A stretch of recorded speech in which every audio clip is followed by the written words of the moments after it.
Hi friends, welcome back to A Book or Two with You. We're reading A Bad Case of Stripes by David Shannon.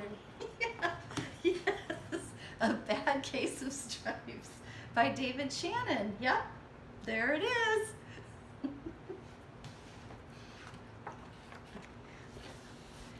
Camilla Cream loved lima beans, but she never ate them. All of her friends hated lima beans and she wanted to fit in. Camilla was always worried about what other people thought of her. Today she was fretting even more than usual. It was the first day of school and she couldn't decide what to wear. Look at her face. Her face is so funny. Oh no, she looks so worried. There were so many people to impress. She tried on 42 outfits, but none seemed quite right.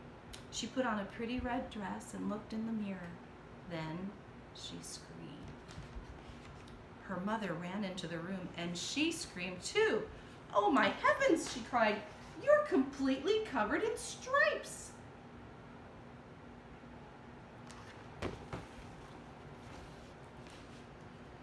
This was certainly true. Camilla was striped from head to toe. She looked like a rainbow. Mrs. Cream, are you okay? Yeah. Okay. You sure? Yeah. Okay. Mrs. Cream felt Camilla's forehead. "Are you okay?" "Do you feel all right?" she asked. "I feel fine," Camilla answered, "but just look at me." "You get back in bed this instant, her mother ordered. "You're not going to school today." Camilla was relieved. She didn't want to miss the first day of school, but she was afraid of what the other kids would say, and she had no idea what to wear with those crazy stripes. You've got on stripes. You're striped? And you do. Yes, we're all striped. That afternoon, Dr. Bumble came to examine Camilla.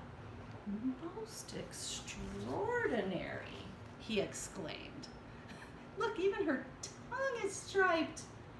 "Oh, Camilla, wow. I've never seen anything like it. Are you having any coughing, sneezing, runny nose, aches, pains, chills, hot flashes, dizziness, drowsiness, shortness of breath, or uncontrollable twitching?" "No," Camilla told him. "I feel fine." "Well, then," Dr. Bumble said, turning to Mrs. Cream, "I don't see any reason why she shouldn't go to school tomorrow. Here's some ointment that should clear up those stripes in a few days. If it doesn't, you know where to reach me." And off he went. The next day was a disaster. Everyone at school laughed at Camilla. They called her Camilla Crayon and Night of the Living Lollipop. She tried her best to act as if everything were normal, but when the class said the Pledge of Allegiance, her stripes turned red, white, and blue, and she broke out in stars. Look at Camilla.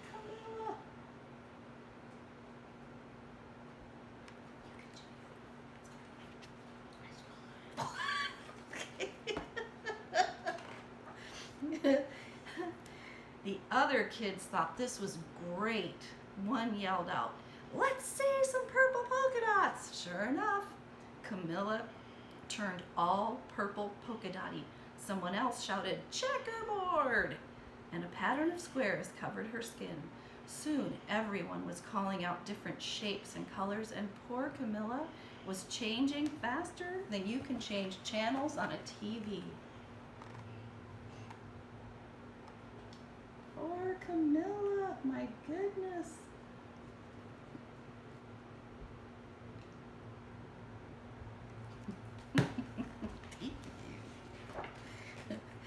That night, Mr. Harms, the school principal, called. "I'm sorry, Mrs. Cream," he said. "I'm going to have to ask you to keep Camilla home from school. She's just too much of a distraction. And I've been getting calls from other parents. They're afraid those stripes might be contagious." Camilla was so embarrassed. She couldn't believe that 2 days ago, you're like Walter, that 2 days ago everyone liked her. Now, nobody wanted to be in the same room with her. Her father tried to make her feel better. Is there anything I can get you, sweetheart? He asked.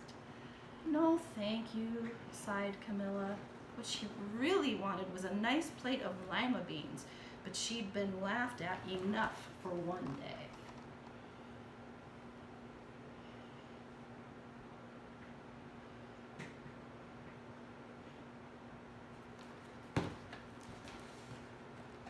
Next page.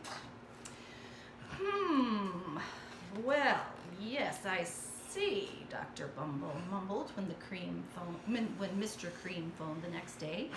I think I'd better bring in the specialists. We'll be right over. About an hour later, Dr. Bumble arrived with 4 people in long white coats. He introduced them to the Creams. This is Dr. Grop, Dr. Sponge, Dr. Cricket, and Dr. Young. Then the specialists went to work on Camilla. They squeezed and jabbed and tapped and tested. It was very uncomfortable. Well, it's not the mumps, concluded Dr. Grop, or the measles, said Dr. Sponge. Definitely not chicken pox, put in Dr. Cricket, or sunburn, said Dr. Young. Try these, said the specialists, and they each handed her a bottle filled with different colored pills. Take one of each before bed, said Dr. Grop. Then they filed out the front door, followed by Dr. Bumble.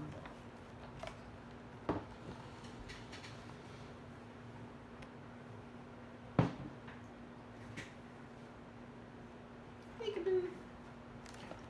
There's a Johnny face. That night, Camilla took her medicine. It was awful. When she woke up in the next morning, she did feel different.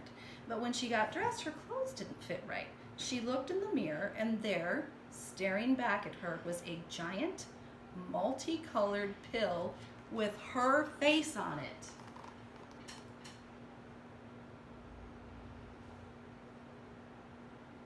Poor Camilla.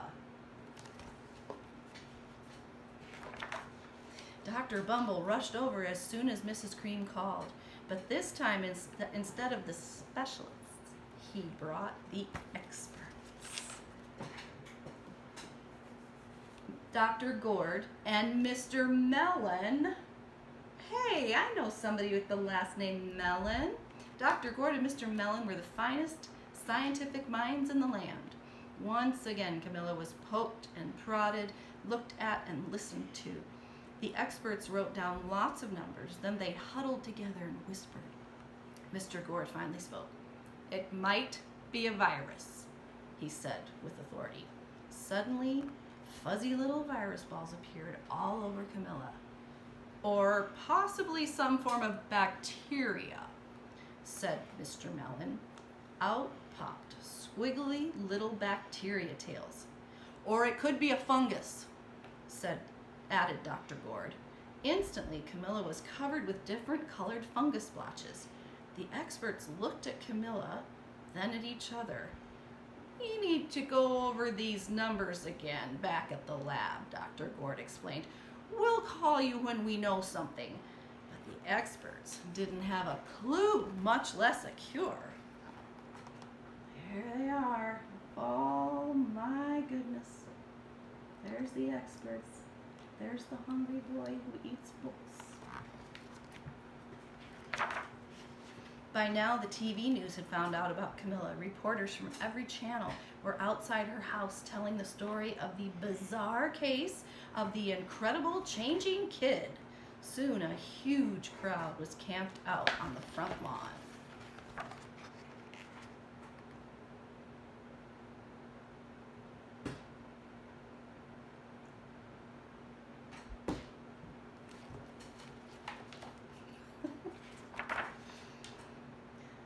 Creams were swamped with all kinds of remedies from psychologists, allergists, herbalists, nutritionists, psychics, an old medicine man, a guru, and even a vegetarian. Each so-called cure only added to poor Camilla's strange appearance until it was hard to even recognize her. She sprouted roots and berries and crystals and feathers and a long furry tail, but nothing worked.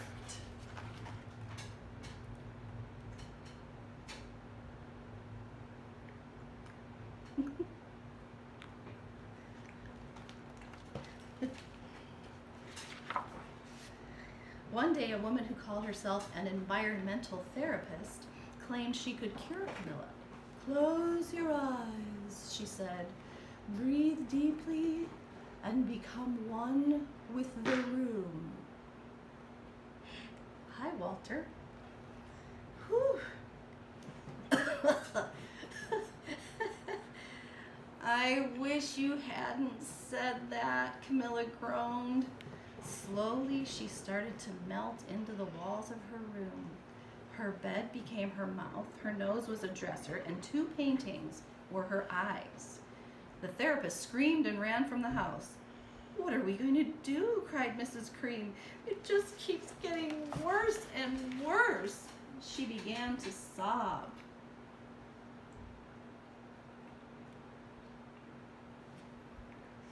Poor Mrs. Cream. You're not worried about Mrs. Cream. "Oh, this is one of my favorite pages of the book. Somebody knocked at the door. This is what she looks like."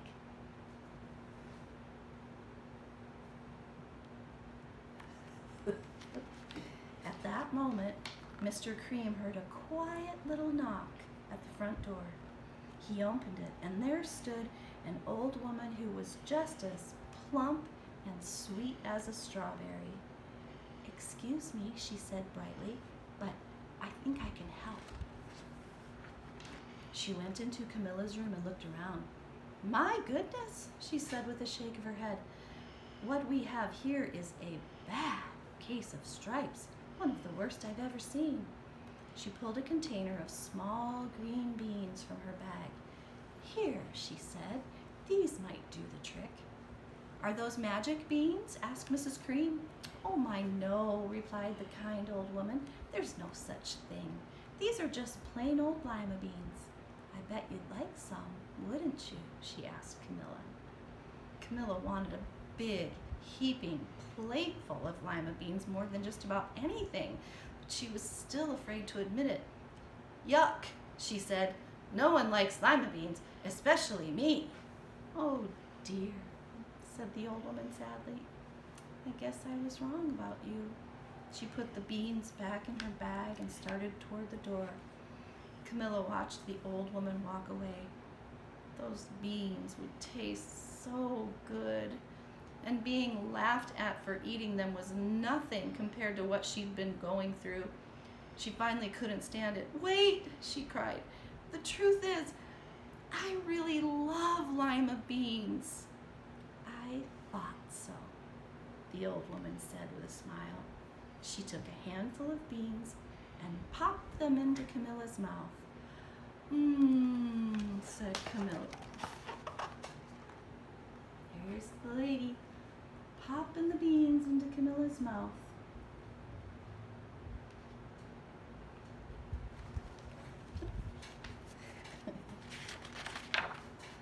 Suddenly, the branches, feathers, and squiggly tails began to disappear.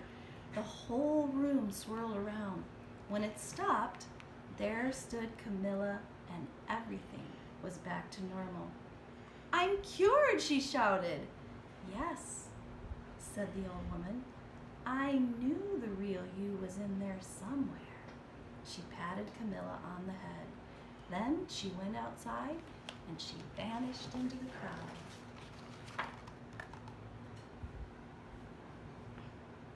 There she is, the real Camilla Cream, who loves lima beans.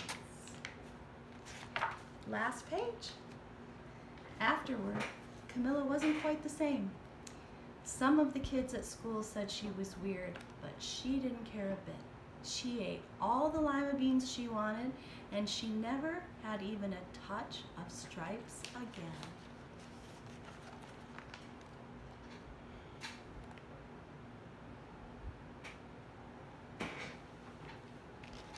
The end. you like lima beans, Johnny? I never tasted them. I like lima beans. They're yummy.